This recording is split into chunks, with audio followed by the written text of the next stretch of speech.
स्वाद के चक्कर में शरीर खराब हो जाता है और विवाद के चक्कर में दिमाग खराब हो जाता है, मन खराब हो जाता है। आप जितना स्वाद में पड़ेंगे कि नहीं साहब मुझे तो ये खाना है, नहीं साहब मुझे ये पाना है, नहीं साहब मैं ये नहीं खाऊंगा, मैं तो यही खाऊंगा, जितना आप स्वाद के चक्कर में पड़ोगे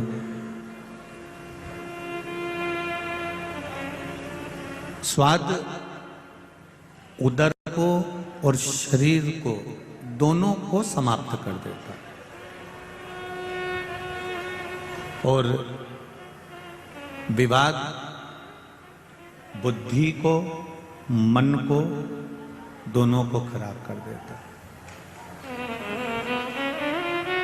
एक थोड़ी सी देर का स्वाद होता है, हमने जरा रात्रि को भोजन ज्यादा कर लिया तो मालूम पड़े शरीर में निंद्रा ही प्रवेश नहीं कर पाई, नींद ही नहीं आई। हमने थोड़ा सा किसी से विवाद कर लिया, थोड़ा सा विवाद करा, वो विवाद इतना चला इतना चला इतना चला कि वो बुद्धि में बैठ गए। पहले भी कथा के माध्यम से कहा है, आज फिर कह रहे हैं, इस इंदौर की पावन धरा पर एक चीज का अपने भीतर जरूर उतार कर रखना, क्रोध कुछ देर का आता है, ज्यादा से ज्यादा 10 मिनट, 5 मिनट, 2 मिनट, 4 मिनट का क्रोध रहेगा।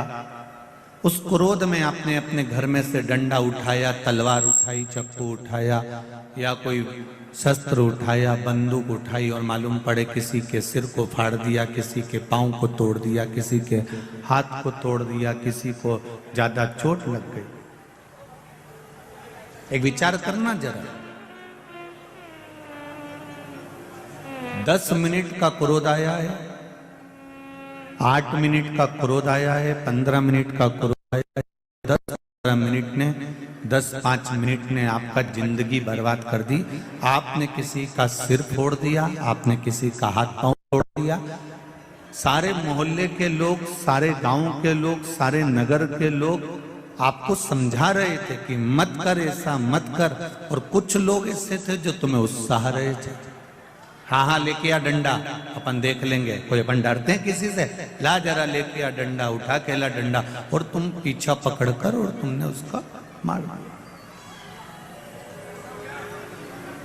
10 मिनट, 15 मिनट, 5 मिनट, 20 मिनट का क्रोध था। उस 15 मिनट, 20 मिनट, 5 मिनट के क्रोध ने आपसे इतना गलत काम करवा दिया कि वो 10 मिनट का क्रोध तो तुम्हारा 10 मिनट बाद समाप्त हो गया, पर वो 10 मिनट के क्रोध ने तुम्हें 10 साल की जेल करा दी और थाने में पड़े। कितनी देर लगी थी? मात्र 10 मिनट में तुम डंडा लाए, सिर फोड़ा, हाथ पैर तोड़े, सब कुछ हो गया। लोगों ने वाहवाही भी कर दी, लोगों ने बचाने का भी काम कर दिया, सब अपने अपने घर में चले गए और तुम अकेले अब थाने का चक्कर काट रहे हो, अदालत का चक्कर काट रहे हो, तुम अकेले अब परेशान हो रहे हो और यहाँ वहां भटक रहे हो। अब तुम वकील साहब के भी हाथ पैर जोड़ रहे हो, थानेदार के भी हाथ पैर जोड़ रहे हो, सबके हाथ पैर जोड़ना पड़ रहा है। इसलिए शिव महापुराण की कथा कहती है, स्वाद और विवाद इन दोनों से दूरी बनाकर रखोगे तो शरीर और बुद्धि और मन अच्छा रहेगा।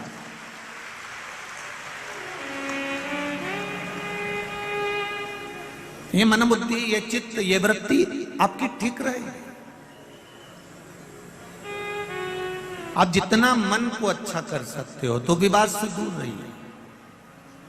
कोई ने आपको गाली दे दी, कोई ने आपको अपशब्द कह दिया, कोई ने आपको आड़ा टेढ़ा बोल दिया, कोई ने आपके लिए कुछ भी वर्णन कर दिया, आप शांत रहो, थोड़ा मौन रहिए, थोड़ा सा शांति बनाकर रखिए, आपको जीवन का सबसे बड़ा सुख प्राप्त होगा।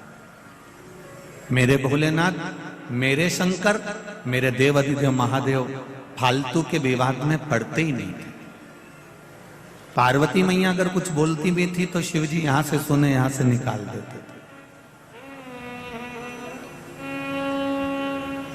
धर्म पत्नी ने अगर सास के लिए, ननंद के लिए, देवर के लिए, जेठ के लिए, परिवार के लिए अगर कुछ बोला भी है तो उसमें सावधानी आपकी होना चाहिए कि हमें इस बात के लिए विवाद नहीं करना है, क्योंकि ये तो संसार है।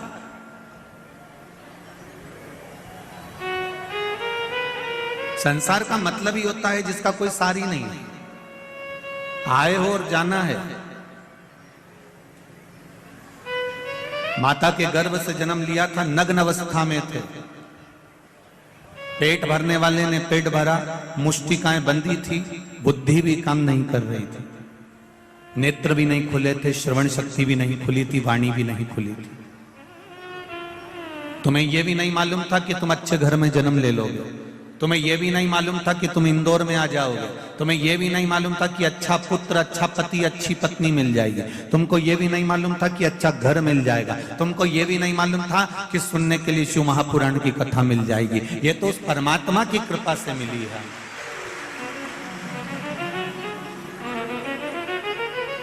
जब भी किसी मांगने वाले को देखो, जब भी किसी भिक्षुक को देखो, जब भी किसी 3 बत्ती 4 बत्ती चौराहे पर जाओ, राजवाड़ा के चौराहे पर जाओ, पलासिया के चौराहे पर जाओ, आप चाहे सपना संगीता चौराहे पर जाओ, जिस चौराहे पर जाओगे और वहां कहीं कोई मांगने वाला अगर तुम्हारे कांच को बजा रहा है और तुम देख रहे हो कि यह मांगने वाला मांग रहा है, उसको देखकर उसी समय पर तुम कुछ देओ ना देओ वो तुम्हारे ऊपर है, पर महादेव को धन्यवाद जरूर देना कि तूने मुझे यहां खड़ा नहीं करा। तुम किसी को देओ ना देओ, जिस चौराहे पर तुम्हें भिखारी नजर आए, जिस चौराहे पर तुम्हें भिक्षुक नजर आए, जिस चौराहे पर तुम्हें भिक्षा मांगने वाले नजर आए, उस जगह पर तुम उनको देओ ना देओ ये आपकी मर्जी है। हम ये भी नहीं कहेंगे कि मत दो, कि हम ये भी नहीं कहेंगे कि देओ, हम तो इतना जरूर कहेंगे कि महादेव को धन्यवाद जरूर देओ कि बाबा तेरी कृपा थी जो तूने शरीर अच्छा बनाया, तेरी कृपा थी मुझे घर अच्छा दिया, तेरी कृपा थी जो मुझे भजन करने का मौका दिया, तेरी कृपा थी खाने को अन्न दिया, तेरी कृपा थी थोड़ा सा काम धंधा दिया, पर तेरी कृपा से आज मैं यहाँ हूँ कि मैं गाड़ी में घूम रहा हूँ, मेरे पास भी 2 व्हीलर है, मेरे पास भी 4 व्हीलर है, मेरे पास भी साइकिल है, मैं भी अपने पांव से चल रहा हूँ, ये तेरी कृपा है। अच्छा हुआ तूने मुझे रेंगने के लायक नहीं बनाया, कहीं पटक नहीं दिया, ये धन्यवाद। जब जब भिखारी नजर आए और भीख मांगने तुम्हारे कांच बजाए, उस जगह पर तुम देओ ना देओ पर उसको धन्यवाद जरूर देना कि तेरी कृपा से यहाँ बैठा हूं। गाड़ी चला रहे हो, डीजे चल रहा है, गाड़ी में बॉक्स चल रहे हैं, मोबाइल चल रहा है और कांच बजाने वाला जब कांच बजा रहा है, भैया कुछ दे दो, भैया कुछ दे दो, तो उस समय पर तुम देना ना देना पर उसको धन्यवाद जरूर देना। थोड़ी देर आवाज कम करना, साउंड कम करना, और जब भीख मांगने वाला भिक्षा मांगने चौराहे पर खड़ा हुआ हो, उस जगह पर तुम जम के मन से कहना अपने परिवार के साथ, तेरा शुक्रिया है मेरे भोलेनाथ जो तुमने मुझे 4 व्हीलर में बिठा कर रखा, तेरा शुक्रिया है शंभू मेरे महाकाल राजा, ये तेरा धन्यवाद है जो तूने मुझे यहां बिठाया, ये तेरी कृपा। क्योंकि तेरी कृपा नहीं होगी तो संसार का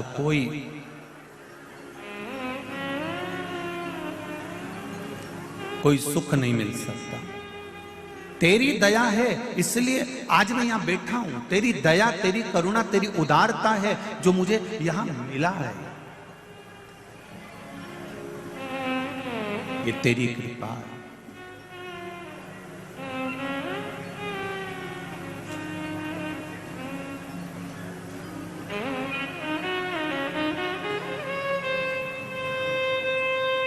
तुम्हारे दुख कटने में थोड़ा समय लग सकता है। वो कहते हैं ना, कोई जल्दी बनेगा, कोई लेट बनेगा।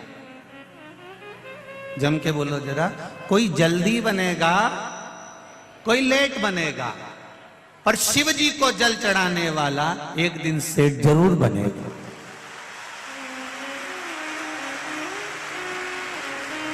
निश्चित है।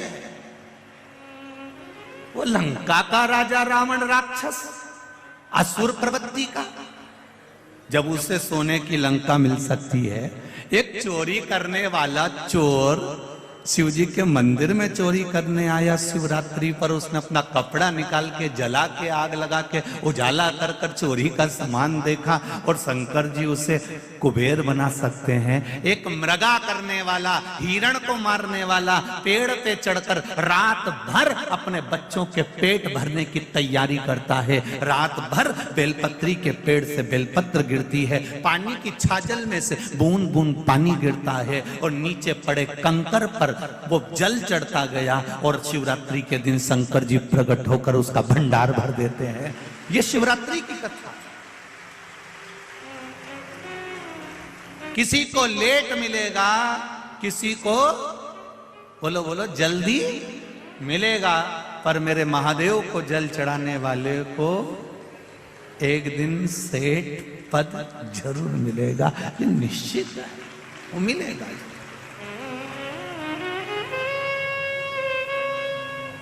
अब आपको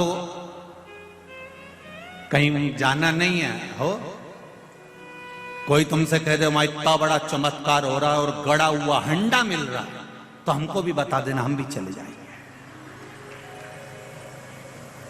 हमें भी बता दो दादा, हम भी चले जाएंगे। अगर ऐसे गड़े हुए हंडे मिलते होते या बहुत बहुत चमत्कार होते होते, अंधविश्वास में मत पड़ना। फिर निवेदन है, इधर उधर भ्रम में भ्रांतियों में मत जाना। अगर ऐसे गड़े हुए हंडे मिलते होते तो ये जितने भी यहाँ बैठे हैं ना, ये एक कथा नहीं सुनते और वह हंडे वाले के यहीं पड़े होते। और हम भी काय को कथा बाजते, वहीं नहीं बैठ जाते। और ये इतने सारे भाई लोग सेवा कर रहे हैं, चाहे पुलिसकर्मी हो, चाहे गवर्नमेंट वाले हो, चाहे नगर निगम वाले हो, चाहे कैमरे वाले हो, चाहे साउंड वाले हो, चाहे ये म्यूजिशियन हो, चाहे जितने भी यहाँ बैठे, काय को ये टाइम बर्बाद करेंगे भैया हंडे वाले के पास बैठे रहेंगे कि वो थोड़ी देर में कुछ घुमाएगा और निकाल के दे देगा।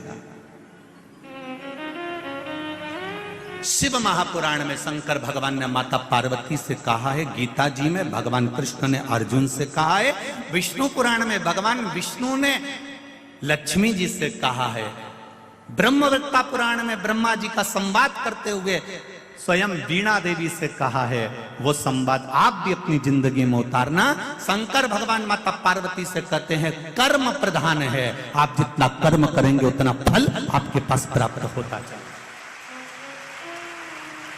खूब मेहनत करो, दिल से करो, जो भी करना है ना दिल से करो। भोजन भी करो तो थोड़ा दिल से करो। भले रूखी रोटी होगी ना, रूखी है ना, ठंडी रोटी है ना, रूखी है ना, चिंता मत करना। जिसकी जिंदगी की शुरुआत रूखी रोटी से होती है, जो दुख सहन कर कर अपने जीवन को आगे बढ़ाता है, जो अपनी जिंदगी में शुरुआत के पल सबने निकाल दिया, सबने धक्का दे दिया, अकेला रूखी रोटी खा रहा है। जिसकी जिंदगी की शुरुआत रूखी रोटी से होती है, एक दिन वो चुपड़ी रोटी जरूर खाता ही निश्चित है। आप जिंदगी की शुरुआत में ये मत सोचो मेरा कौन साथ देगा, मैं अकेला पड़ गया, मैं अकेली पड़ गई, मेरा कौन साथ देगा, मेरा पास है कौन। उनके इतने पहचान वाले, उनके इतने रिश्तेदार, उनके इतने हैं, उनके इतने पहचान वाले, उनके साथ में इतने लोग हैं। अरे भाई ये छोड़ दो कि हमारा साथ कौन देगा।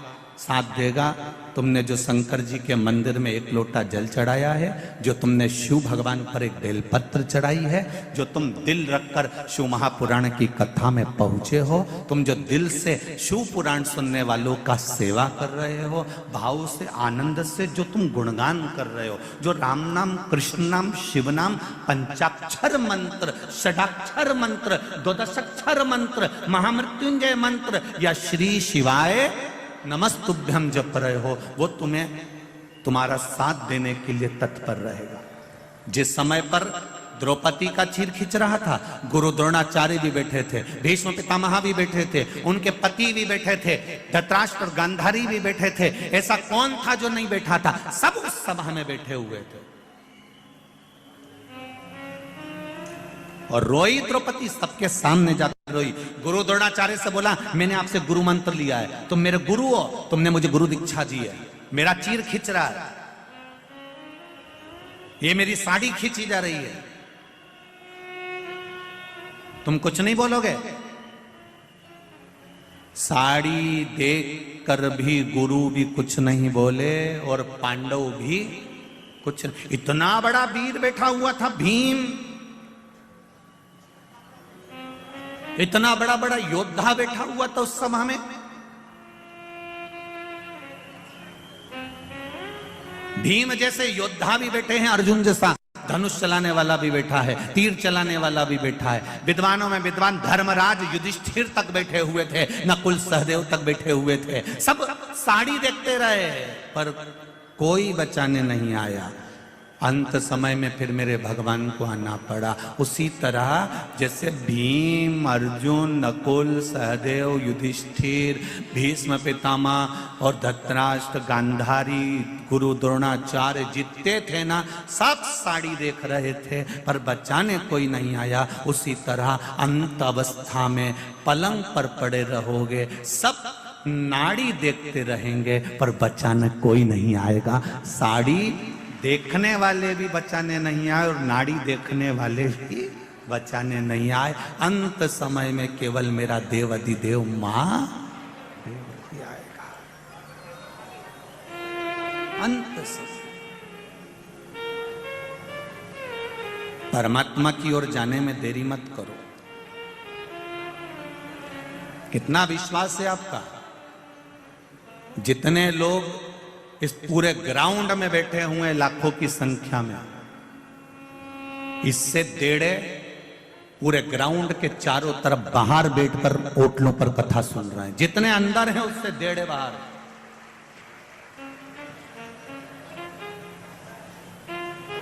रोडों पर बैठे हैं, किनारे पर बैठे हैं, बाउंड्रियों पर बैठे हैं, गली और कूचे और छतों पर बैठे हैं। विश्वास देखिए आपका कितना होगा शंकर जी के प्रति। और बिल्कुल देरी मत करना, शिव के द्वार जाने में देरी नहीं होना चाहिए।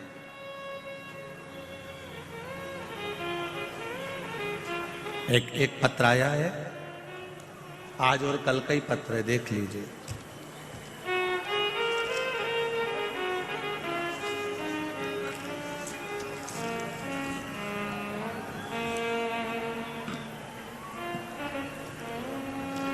सरिता ओम प्रकाश जायसवाल, खजराना मंदिर के नजदीक इंदौर। मेरा मोबाइल नंबर ये लिखा हुआ है। कहीं बैठी हैं सरिता जी? ओम प्रकाश जायसवाल, सरिता ओम प्रकाश जायसवाल कहीं बैठी हो तो हाथ हिलाइएगा। दिख गई क्या? दोनों हाथ इस तरह से हिला दो, अगर कहीं बैठी हो तो दिख जाएंगे। हाँ दिख गए हो, दिख गए। श्री शिवाय नमस्ते। सरिता जी आपने लिखा है, बखान क्या करूं मैं बाबा, कल मैं कथा सुनने आई थी। कल मैं कथा सुनने आई थी और मैं जिस चीज का बरसों से इंतजार कर रही थी वो मेरे साथ में कल हुई।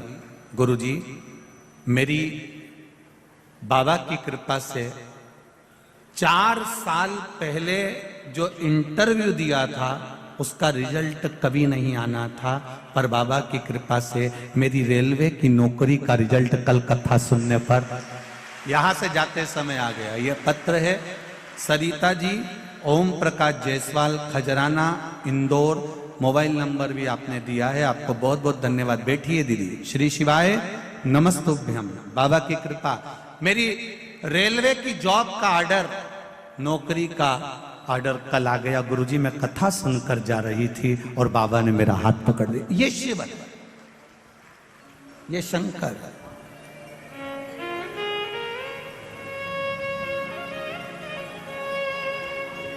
आपसे एक बात हमने पहले कथा में कही है, आप लोगों को स्मरण में है कि नहीं है? शिव कथा में जाओ,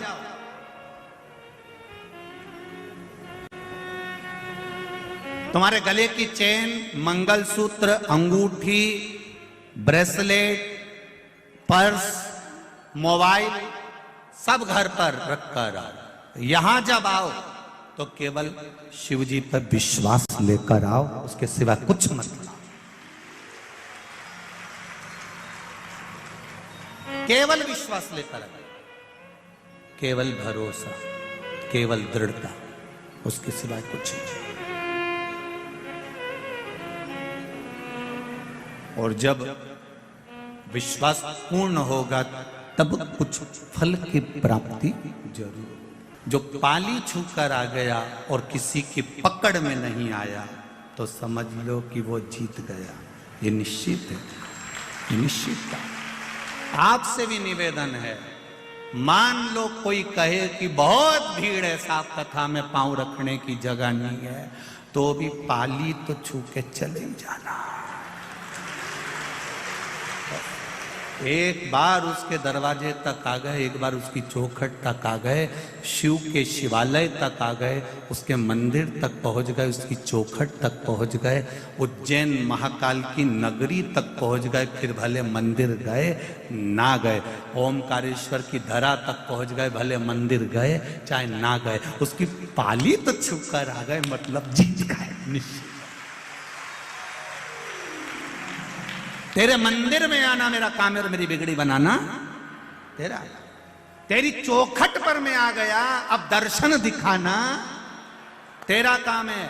कभी एयरपोर्ट जाना, फ्लाइट में बैठने के लिए जाओगे और अंदर जाकर एक बार तुमने तुम्हारी एंट्री कर ली, उसके बाद में तो एयरपोर्ट वाले तुमको ढूंढेंगे फ्लाइट में बिठाने के लिए कि दादा गया कहाँ, और तुम जाओ और बाथरूम में छुप के बैठ जाओ, मत मिलो, वो 25 बार अनाउंस करेगा, भेरू ओ भेरू, ने बार बार कहेगा कमला भाई किनांग है, ओके बुलाओ, ओके हवाई जहाज में बिठाना। तुम जाओ मत ही, तुम्हें जबरदस्ती पकड़ के हवाई जहाज में बिठाएगा, क्योंकि उसको मालूम पड़ गया तुम अंदर आ गए हो। अब तुम अंदर आ गए हो मतलब फ्लाइट तुम्हारे चक्कर में रुकेगी और तुमको बिठाकर ले जाएगी। इसीलिए तुमसे निवेदन, एक बार उसके दरवाजे तक पहुंच जाओ, फिर तो वो तुम्हें पकड़ कर ले ही जाएगा, ये निश्चित। तुम जाओ तो एक बार उसकी चौखट पर, तुम जाओ एक बार उसके दरवाजे तक, तुम जाओ एक बार उसके मंदिर तक, तुम जाओ एक बार महाकाल की नगरी तक, तुम जाओ ओंकारेश्वर तक, तुम जाओ उसकी चौखट तक, तुम जाओ उसकी शिव पुराण तक, वो तुम्हारे द्वार पर पहुंचेगा तुम्हारे दुख को मिटाने के लिए, भक्ति की अविरल भक्ति तुम्हें देने के लिए।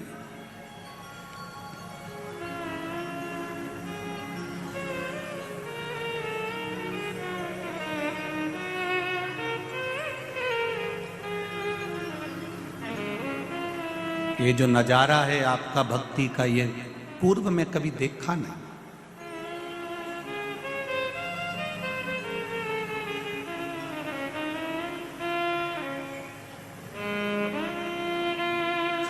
आज संपूर्ण मध्य प्रदेश के ज्योतिष आचार्यों का संघ हम जहाँ ठहरे हैं वहां मिलने पहुंचा था। सभी विद्वत ब्राह्मणों को नमन करता हूं, सभी ज्योतिष आचार्यों को। सारे ज्योतिष आचार्य, मध्य प्रदेश ज्योतिष आचार्य का संघ जब वहां पहुंचा,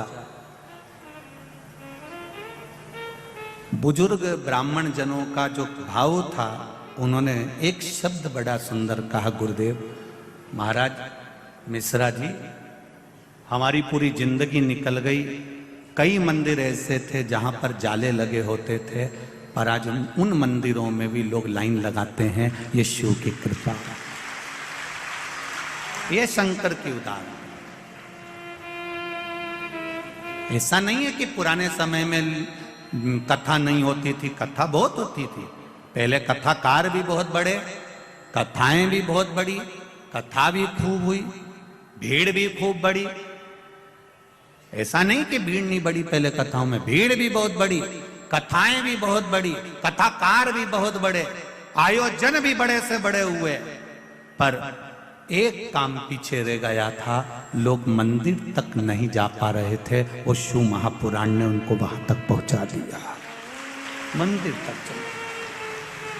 और यही करना कुछ नहीं है। तुम्हारे बेटे को तुमको एनर्जी देना है कि बेटा कर्म करो, पढ़ाई करो, आगे मंजिल तक वो पहुंचाएगा। इंटरव्यू देने तो जाओ, परीक्षा में तुम पढ़ाई करके तो जाओ, खेत में बीज तो बो, कुआं खोदो तो सही, जाओ थोड़ी मेहनत करो, फल जरूर मिलेगा। एक ताला और एक चाबी तुम्हारी ही है, ताला तुमने घर में लगा दिया, चाबी तुमने अपने पास में रख दी, रोज रोज ताला खोलोगे तो वो चाबी लग जाएगी और ताला लगाए हुए 4-6 साल हो जाएंगे, 8 साल हो जाएंगे, उसके बाद में जाके चाबी लगाओगे तो लगेगी क्या? उसमें फिर आप कहोगे इसमें जंग लग गया है, उसमें जंग लग गया, हवा भी लगी, पानी भी लगा, उसमें मिट्टी भी लगी, तो चाबी वही है, ताला भी वही है, बस उसमें वो लग नहीं रही, खुल नहीं रही। फिर तुम जब समझदारी करोगे तो क्या करोगे? अंदर से कहीं से तेल लेकर आओगे और फिर वो तेल ऑयल उसमें ताले में डालोगे, फिर थोड़ा सा यूं यूं बजाओगे, बजाने के बाद भी नहीं खुले तो फिर चाबी को थोड़ा सा घिसोगे, फिर तुमने चाबी भी घिसी परंतु फिर भी नहीं लग रहा। तो किसी ने कहा एक काम करो रे, एक डब्बा में घासलेट को तेल भरी लो और घासलेट का तेल भर के ये ताले को में डुबई दो। जब ताला घासलेट में डूब जाएगा और डूबने के बाद फिर अपन इसके थोड़ा सा खटखटाएंगे, उसके बाद चाबी लगाएंगे तो लग जाएगी। फिर उन्हें यही किया ना, डब्बा में घासलेट लाई नहीं, उन्हें ऊपर डुबो दिया और डुबोने के 15-20 मिनट बाद चाबी लगाई, ताला खुल गया। बस ये मन ताला है और भक्ति की चाबी है, इसको खूब लगाओ। इस मन में जब काम, लोभ, आसक्ति, वासना और तृष्णा जम जाती है तो ताला खुलता नहीं है, ये मन भगवान तक जाता नहीं है, खुल ही नहीं पाता। इसको बचपन में भी परमात्मा के पास ले जाओ, इसको जवानी में भी परमात्मा के पास ले जाओ, इसको अधेड़ी में भी परमात्मा के पास ले जाओ, इसको बुढ़ापे में भी भगवान के पास ले जाओ। कोई ये सोचे कि अभी कोई हमारी उम्र है, आराम से जाएंगे भगवान के पास। अभी कोई हमारी उम्र है, बचपन में भगवान का भजन कोई करता है, जवानी में कोई भगवान का भजन करता है, अधेड़ी में कोई भगवान का भजन करता है, तो समझ लेना ताले में जंग लग गई, फिर ये चाबी से नहीं खुलने वाली। फिर क्या करना पड़ेगा? तो क्या ये ताला नहीं खुले, ये मन, अगर ये चाबी, भक्ति की चाबी से ये मन नहीं खुल रहा है, ये मन परमात्मा तक नहीं जा रहा है, तो फिर शिव महापुराण में ले जाके इसको डुबकी लगवा दो, फिर ये मन पूरा की पूरा खुल जाएगा, ये निश्चित। इसको खोलना पड़ेगा।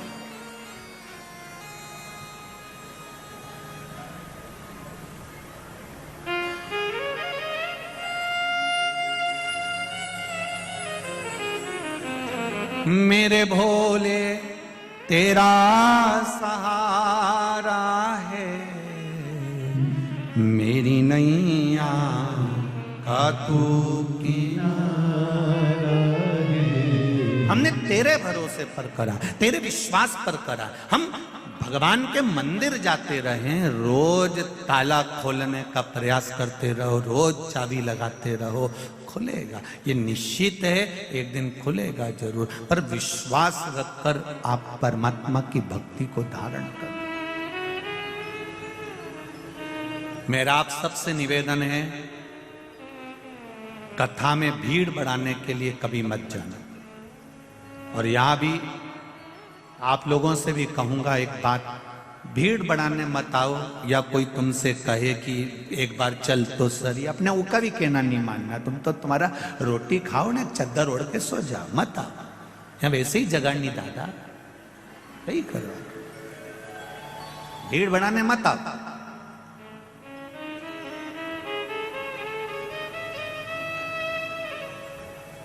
यहां भीड़ बढ़ाने की जरूरत नहीं है। या तो देव अधिदेव महादेव के पास आओ तो अपनी पीड़ा सुनाने आओ कि मेरे जीवन में ये दुख है बाबा, और मेरा विश्वास कहता है सारे दुखड़े तू हट गया डमरू वाले, तो मेरे दुख को देख कर क्यों डर गया डमरू वाले, तू मेरे दुख काटेगा ये निश्चित है। उसके पास में आओ तो दिल से आओ। शिव मंदिर में जाना तो दिल से जाना, शंकर भगवान की चौखट पर जाना तो दिल से जाना।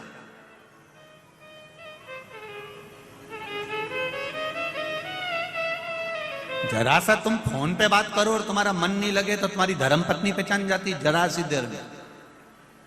वो मायके गई और तुमने फोन पे बात करी, उसने फोन लगाया और तुमने बात करी, और तुम्हारा मन नहीं लगे नहीं तो उतनी देर में समझ जाएगा कहां हो।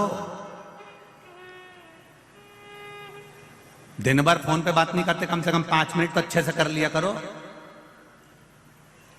कहां लगे हुए, तुम्हारा मन नहीं लग रहा मुझसे बात करने में। इतनी देर में तो बस वो समझ गई। मन ना लगा तो केवल फोन पर समझ जाते हैं। आप मंदिर गए, शिव कथा में गए, भगवान के भजन में गए, जबरदस्ती जाके बैठ गए, मन नहीं लगे तो भगवान भी कह देगा काय को आ गई री कमला, काय आई है। कौन न कहो तेरे को कि यहां जा, कौन कह? मन लगे तो जाइए, दिल लगे तो जाइए।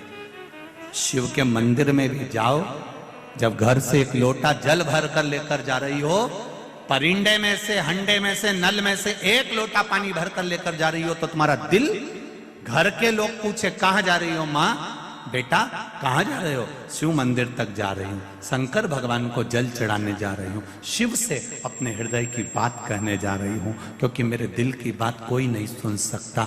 जिससे कहूंगी वो हंसेगा, सुनेगा तो मेरा महादेव सुनेगा, उसके सिवाय कोई नहीं सुन सकता। कौन सुन? एक पत्र आया है, देखिए।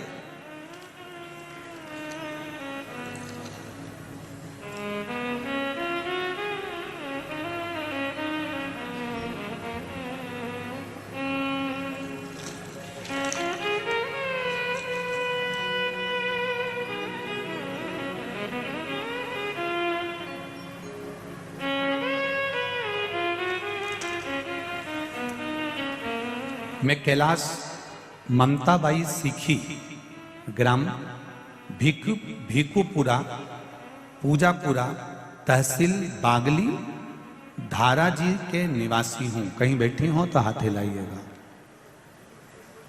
कहीं बैठी हो तो दोनों हाथ, आप ही हैं? श्री शिवाय नमस्तुभ्यम, दोनों हाथ हिला दो। हर हर महादेव।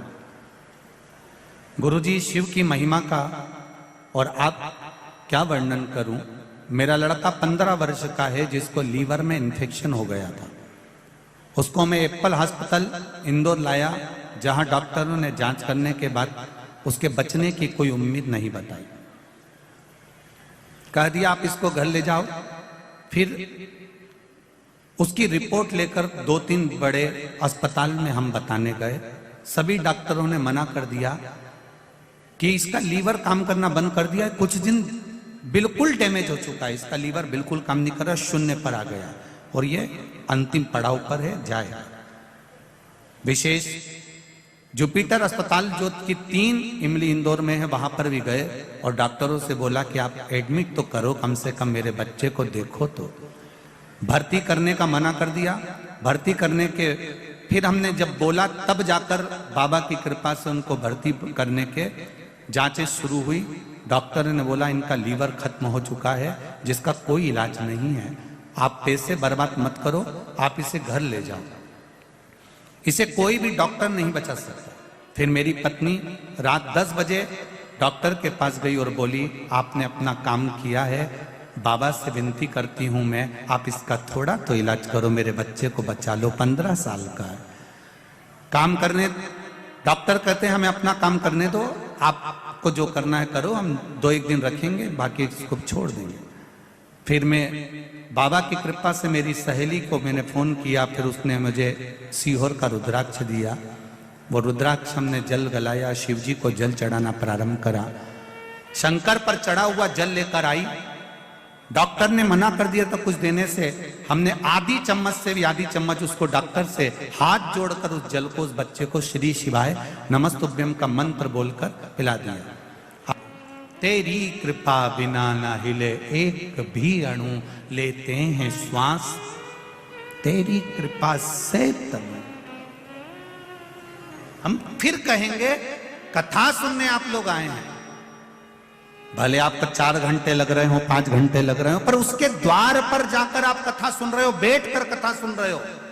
जितने लोग आस्था पर सुन रहे हैं, जितने लोग फेसबुक यूट्यूब पर सुन रहे हैं, मैं निवेदन करूंगा, मेरा बाबा क्या देगा ये तो मेरा डमरू वाला ही जान सकता है। मैं बताना वो क्या देगा, वो उसके हाथ में,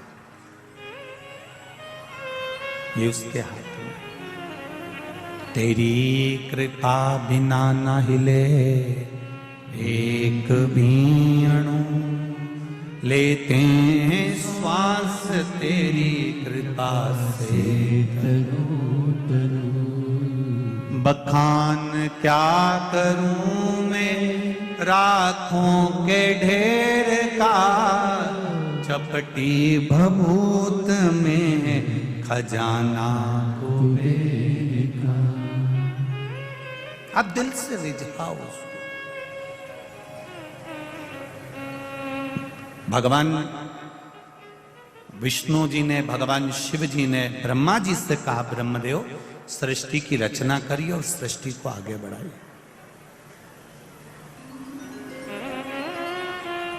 हमारा जन्म जिस लिए हुआ है वो कर्म हमको पूरा करना है। अपने बच्चों को छोड़कर, अपने परिवार को छोड़कर, अपनी पत्नी या अपने पति को छोड़कर, अपने पुत्र पुत्री को छोड़कर, अपने कुटुंब और परिवार को छोड़कर हमें उनसे मुंह मोड़कर नहीं जाना। थोड़ा सा दुख आया और तुमने कह दिया मैं तो मर जाऊं तो अच्छा है, तो कौन मना कर रहा है? मरो नहीं, निपटो।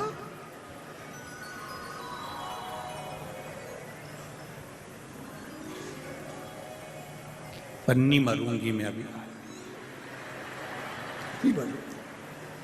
अभी दिवाली पे तो हमने फ्रिज लिया है, फ्रिज का पानी दूसरा पियो और मैं यूं मरी जाऊं। नहीं मरो। ये मानव का शरीर मिला, इतना जोरदार मिला है। 84 लाख भी योनि है ये मनुष्य का शरीर। 83,99,999 योनि काटने के बाद ये शरीर मिला। कितनी योनियां काटी रे, माता का जू बने और किसी ने निकाल के ना ऊंटा पे धर के निपट ही दिया।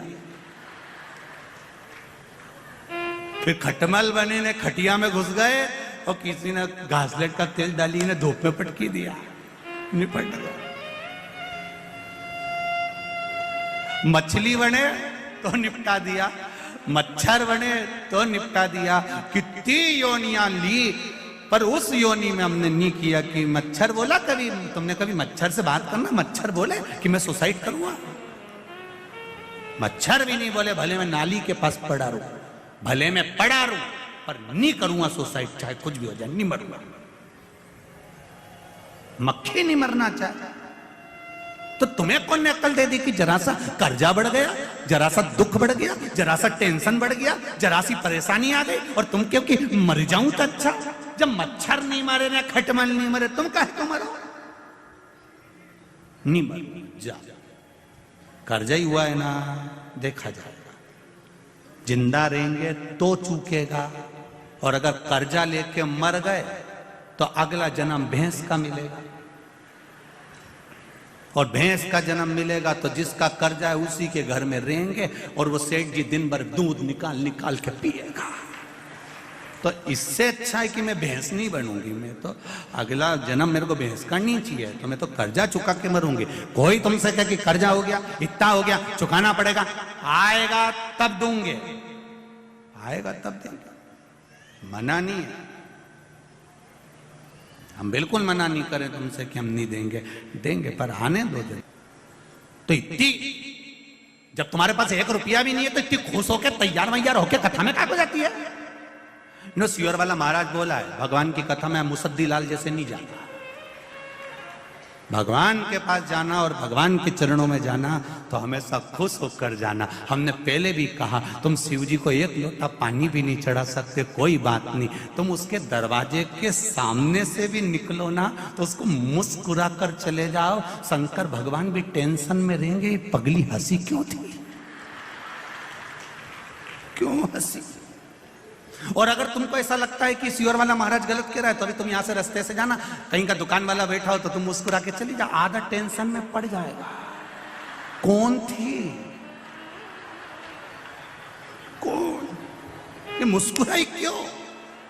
और रोज 2-3 दिन उसको मुस्कुरा के चले जाओ, रात की रोटी चली जाएगी बापड़ा की, रात भर सोचेगा ठीक कौन? 82 साल की थी, धोला धोला बाल था, मुंडा में 6 दांत थे, पर दुकान के सामने रोज आती और रोज हंस के जाती है। वो भी अपनी पत्नी से कहेगा एक बुढ़िया बहुत परेशान करके रखी, मेरे को रात रात भर नींद नहीं आ रही। क्यों, क्या हुआ? बस वो दरवाजे के सामने आए, दुकान के सामने, और मुस्कुराए और चली जाए। तुम मुस्कुरा दो, नींद उसकी गई जाए। तुम एक बार शंकर जी के मंदिर चल जाओ, पानी भी नहीं है, लोटा भी नहीं है, जल भी नहीं है, बेलपत्र भी नहीं है, पर रोना नहीं, उसके मंदिर में जाकर मुस्कुरा कर जाना, नींद उसकी उड़ जाएगी कि मेरा है, ये मेरा है। इतना कर्जा है इसके माथे पर, इतनी तकलीफ में चल रहा है, इतना दुख है इसकी जिंदगी में, तो भी मेरे मंदिर में मुस्कुरा कर आता है।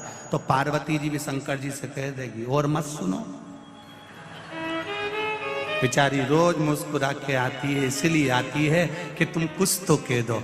शंकर जी ने भी कह दिया, आ जान दे मेरे मंदिर के सामने, आ जान दे जरा। और जो मंदिर के सामने मुस्कुरा कर गई, शिव जी ने भी कह दिया, जा अब ऐसी ही मुस्कुराती रहे जिंदगी भर आनंद कर। अब तुम रोज रो रो के जाओ, भगवान में तो गणी दुखी हुई गई, भगवान में तो बड़ी दुखी हो गई। तो भगवान पार्वती जी भी शंकर जी से कह रही, तो रोज का रोना यही है। भगवान भी कह देगा, ओ रोती रहे, जा मुस्कुराओ। उसके दरवाजे पर स्माइल प्लीज। फोटो वाला भी कहता है, कैमरा लेके 1 मिनट, कितनी देर लगे फोटो खींचना में? बोलो री इंदौर वाली जी जियो, कितनी देर लगे फोटो खींचने में? 1 क्षण, केवल बटन दबी और फोटो खींच गया। अब इतनी सी देर लगी और फोटो वाले ने तुमसे कितनी बड़ी बात कह दी, ए अम्मा स्माइल प्लीज। फिर अम्मा तुरंत पल्लू वल्लू ले, तुरंत। अम्मा के भी मालूम है कि अगर फोटो बिगड़ी गया नहीं तो कई काम करनी दादा, कई काम करनी।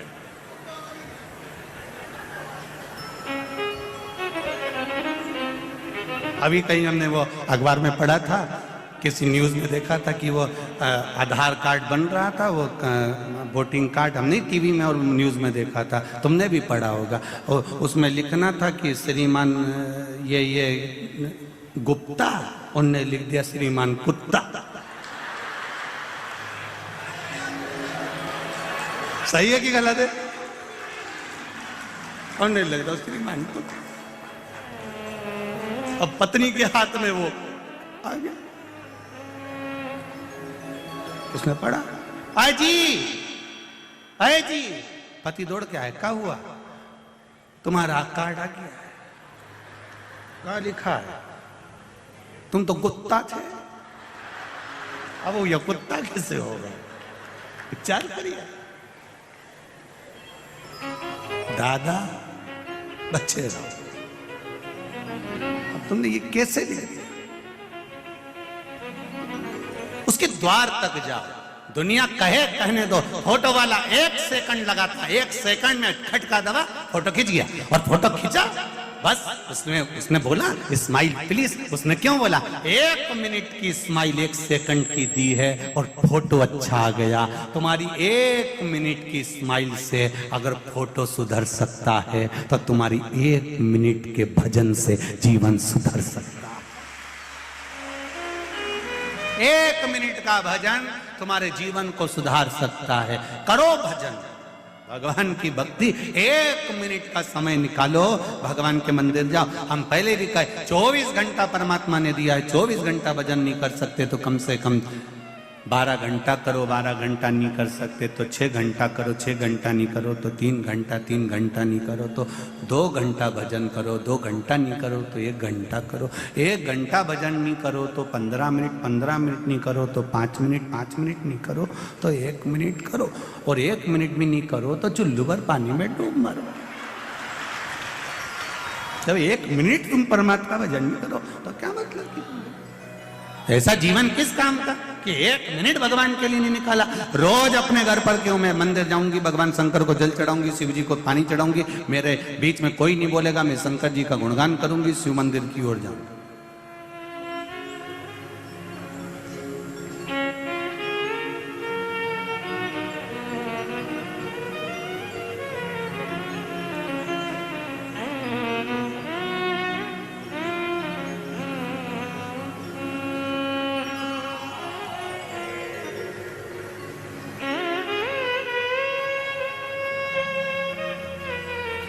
आप दिल से कहो, वो सुने।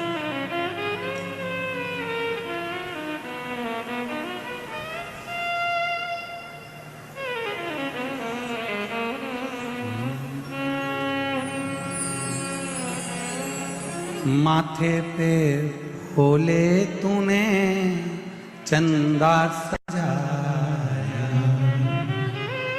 एक बात अपने जीवन में उतार कर रखी है, परिवार कुटुंब रिश्ते नातों से हमको मुंह मोड़कर नहीं जाना, हमको उनके बीच में रहना है, हमको उनके साथ रहना है, और साथ में रहकर जो तकलीफें जीवन में आती है उसको सहकर आगे बढ़ते चले जाएं।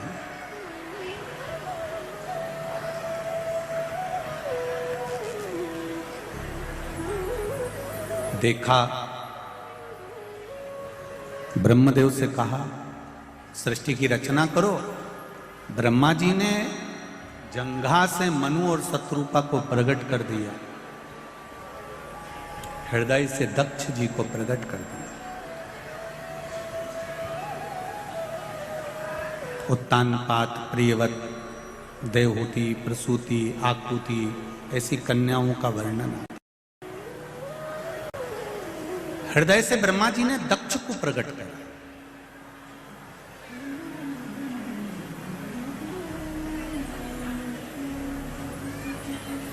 अब हृदय से जब दक्ष को प्रकट किया गया है, जब हृदय से दक्ष को प्रकट करा गया है, तो दक्ष प्रजापति के साथ में माता प्रसूति का विवाह हुआ।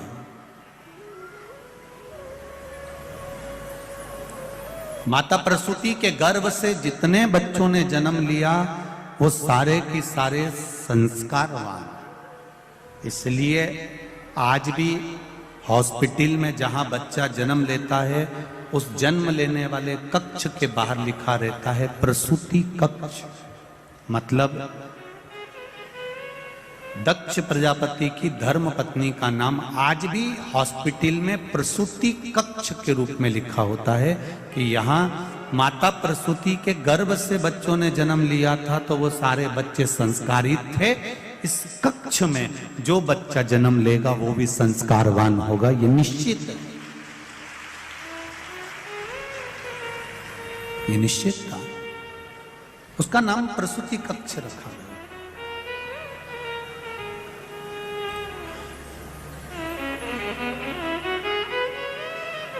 शिव महापुराण की कथा एक बहुत अच्छी बात कहती है, जरा ध्यान दीजिएगा।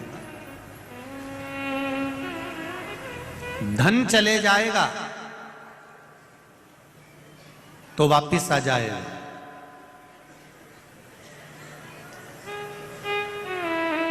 पर धर्म मत जाने देना। अगर धर्म चले गया तो बहुत मुश्किल से वापिस आएगा।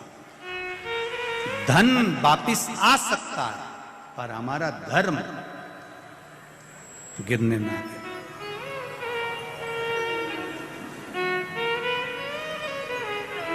बहुत अच्छा लगा जब कोरोना महामारी का क्रम चल रहा था। आप लोग तो सब इंदौर के निवासी हो, आप लोगों को तो मालूम होगा। हम तो केवल कुछ थोड़ा बहुत अखबार आदिक से जो देख लेते हैं, मीडिया पर पढ़ लेते हैं, उसका स्मरण रहता है। कोरोना महामारी में कितना कितना त्राही त्राही मची, हर तरफ कहीं ना कहीं हाहाकार मचा हुआ था।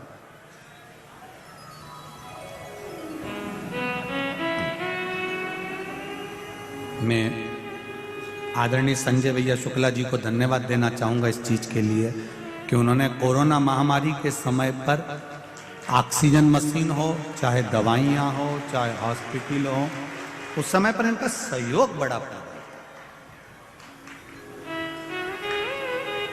और सत्यता है, ये एक धर्म की जो ध्वजा है, ये सम्मुख होना चाहिए।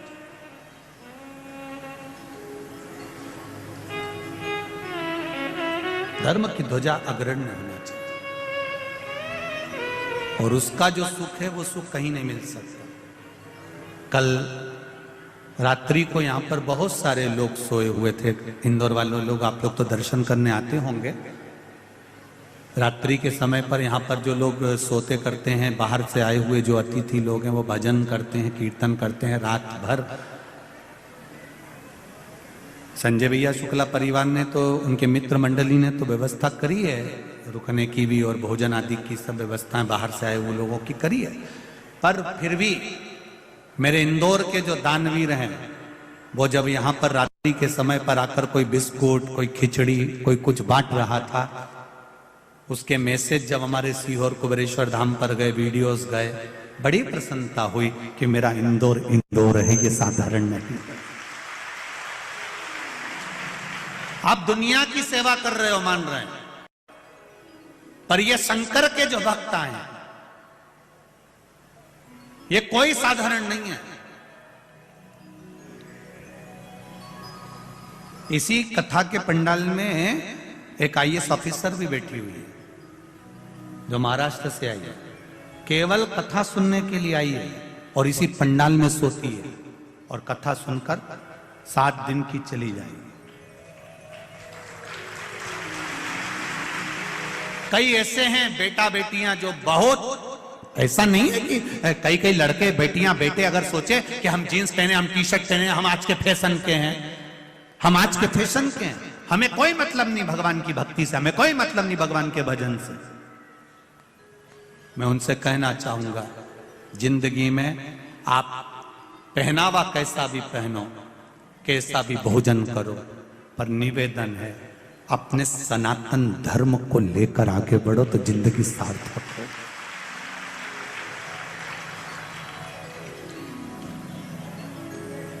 खूब VIP बनो, पर इतने VIP मत बन जाना री मेरी जीजियों कि श्रद्धा जैसे 35 टुकड़े हो जाए। इतने VIP मत बन जाना, खूब VIP बनो, राशि ठाट रखो, एक मोबाइल की जगह 4 लटका के चलो। कौन मना कर रहा है तुमको? 2 हेडफोन की जगह 2-4 और घुसीड़ लो, कोई दिक्कत नहीं, कोई मना नहीं करेगा, कोई नहीं मना करेगा। पर निवेदन, सब कुछ छोड़ दूंगी पर अपना धर्म नहीं छोड़ूंगी, भगवत भजन नहीं छोड़ूंगी, चाहे कुछ। आज सबसे ज्यादा खुशी इस बात की होती है कि मेरी बेटियां, मेरे बेटे, छोटे छोटे बच्चे, ये नवयुवक बहुएं, ये पूरी सभा में आप, ये पूरी कथा व्यासपीठ के सामने जितनी भी माताएं बैठी हैं, इनमें 80, 85, 90 की तो कम मिलेगी, जितनी भी मिलेगी ना सब नवयुवक बहुएं मिलेंगी। यह है कि हम शिव की भक्ति करेंगे और आने वाली प्रेरणा देंगे, तो वो भक्ति कर रही है।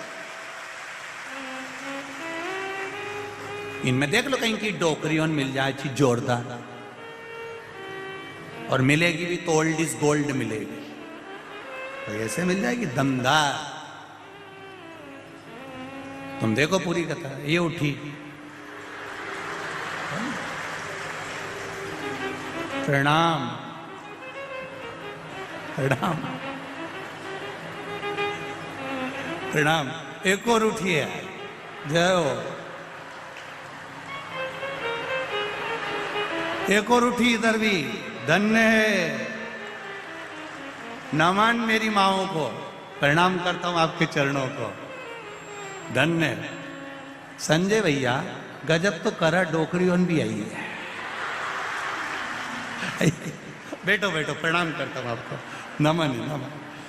श्री शिवाय, बैठो माँ, बैठो बैठो, प्रणाम करता हूं आपको, बहुत बहुत भाव आपका, स्नेह, ये प्रेम है आपका, ये वात्सल्यता है आपकी, ये करुणा है,